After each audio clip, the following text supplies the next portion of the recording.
ದೈವಾರಾಧನೆಯು ತುಳುನಾಡಿನೊಂದು ಪದ್ಧತಿ ಅಥವಾ ಕಟ್ಟು ಅಂತ ಹೇಳ್ತೇವೆ. ನಮ್ಮ ಭಾಷೆಯಲ್ಲಿ ಇವಾಗ ಕಟ್ಟು ಅಂತ ಹೇಳ್ತೇವೆ ನಮ್ಮ ಗ್ರಾಮ್ಯ ಭಾಷೆಗಳಲ್ಲಿ. ಅದಕ್ಕಾಗಿ ನಾವೀಗ ಇದು ಮಿತಿ ಮೀರಿ ಈಗ ಉತ್ತರ ಕರ್ನಾಟಕದ ಭಾಗಕ್ಕೆ ಹೋಗಿ ಅದನ್ನು ಬೇರೆ ಬೇರೆ ರೂಪಗಳಲ್ಲಿ ನಾವು ನೋಡ್ತೀವಿ. ಯಾಕಂದರೆ ಅದನ್ನು ಕೇವಲವಾಗಿ ಮಾಡಿದರೆ ಇನ್ನೂ ಕೇವಲವಾಗಿ ಮಾಡಿದರೆ ಯಾಕಂದರೆ ಛದ್ಮವೇಷಗಳಲ್ಲಿ ಮಾಡ್ತಾ ಇದ್ದಾರೆ. ಅಪಹಾಸ್ಯಕ್ಕೆ ಗುರಿಯಾಗ್ತಿದೆ ನಮ್ಮ ದೈವಗಳು. ದೈವ ನಿಂದನೆ ಆಗ್ತಾ ಉಂಟು. ನಮ್ಮದು ಹೋರಾಟ ದೈವ ನಿಂದನೆ ಆಗಬಾರ್ದು. ಭಕ್ತಿಪೂರ್ವಕ ಹೃದಯದಲ್ಲಿ ಇರಬೇಕು ಪ್ರತಿಯೊಬ್ಬರದ್ದು ಅಂತ ನಾವು ನಮ್ಮದು ಮನವರಿಕೆ ಮಾಡೋದು. ಪ್ರತಿಯೊಬ್ಬರಿಗೂ ನಾವೀಗ ಬೇರೆ ಬೇರೆ ಸಾಮಾಜಿಕ ಜಾಲತಾಣಗಳಲ್ಲಿ ಕೂಡ ನಾವು ಮನವರಿಕೆಯನ್ನು ಮಾಡ್ತಿದ್ದೇವೆ. ನಾವು ಇನ್ನೂ ಹೆಚ್ಚಿನ ಜನರಿಗೆ ಮನವರಿಕೆ ಆಗಬೇಕಾಗಿ ನಾವು ನಮ್ಮ ಸಹಾಯಕ ಆಯುಕ್ತರಿಗೆ ನಾವು ಒಂದು ಮನವಿಯನ್ನು ಮಾಡಿದ್ದೇವೆ. ಯಾಕಂದರೆ ಎಲ್ಲ ಇದಕ್ಕೂ ಮುಟ್ಟಬೇಕು.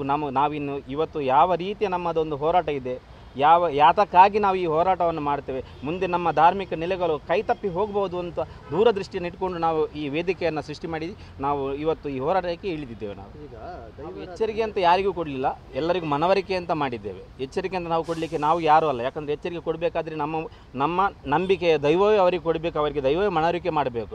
ಎಲ್ಲ ರೀತಿಗಳಲ್ಲಿ ಅವರಲ್ಲಿ ಕೂಡ ನಾವು ಮನವರಿಕೆ ಮಾಡ್ತೇವೆ. ಮುಂದೆ ಆ ಪದ್ಧತಿ ಇದ್ದರೆ ಮಾಡಲಿ, ಖಂಡಿತ. ಇಲ್ಲಾಂದರೆ ಅದನ್ನು ಸೃಷ್ಟಿ ಮಾಡಿದ್ರೆ ಖಂಡಿತವಾಗಿ ಅದಕ್ಕೂ ಕೂಡ ನಮ್ಮ ವಿರೋಧವಿದೆ. ನಿಮ್ಮ ಉಬ್ಬಿದ ರಕ್ತನಾಳಗಳ ಸಮಸ್ಯೆಗೆ ಎವಿಸ್ ಆಸ್ಪತ್ರೆಯಲ್ಲಿ ಕೇವಲ 30 ನಿಮಿಷದ ಲೇಸರ್ ಚಿಕಿತ್ಸೆಯೊಂದಿಗೆ ಮುಕ್ತಿ ಹೊಂದಬಹುದು. ಹೆಚ್ಚಿನ ವಿವರಗಳಿಗಾಗಿ ಸಂಪರ್ಕಿಸಿ 8088837000. ತುಳುನಾಡಿಗೆ ಮಾತ್ರ ಸೀಮಿತವಾಗಿರುತ್ತೆ. ದೈವಾರಾಧನೆ ತುಳುನಾಡಿಗೆ ಸೀಮಿತವಾಗಿರಬೇಕು. ನಾವು ಅದೇ ಹೇಳೋದು, ಸೀಮಿತವಾಗಿರಬೇಕು.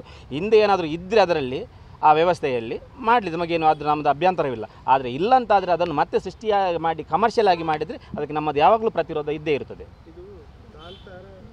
ಕಾಂತಾರದಿಂದಾಗಿ ನಿಜವಾಗಿ ನಾವು ಕೇಳುವಾಗ ಎಲ್ಲರೂ ಹೇಳ್ತಾರೆ, ನಮ್ಮ ಒಂದು ನಂಬಿಕೆಯನ್ನು ಜನರಿಗೆ ಈಗಿನ ಪೀಳಿಗೆಗಳಿಗೆ ನಾವು ಪರಿಚಯಿಸುವುದು ಅಂತ ಹೇಳ್ತಿದ್ದಾರೆ. ನನಗೂ ಕೂಡ ಇಷ್ಟು ವಯಸ್ಸಾಯಿತು. ನಮಗೆ ಯಾರು ಈ ಯಾವುದೋ ಸಾಮಾಜಿಕ ತಾನಾಗಲಿ ಅಥವಾ ಒಂದು ಧಾರಾವಾಹಿಗಳಾಗಲಿ, ಸಿನಿಮಾಗಳಾಗಲಿ, ನಾಟಕಗಳಾಗಲಿ ನನ್ನ ಹಿರಿಯವರು ಕರ್ಕೊಂಡೋಗಿ ನಮಗೆ ತೋರಿಸಿದ್ದಲ್ಲ.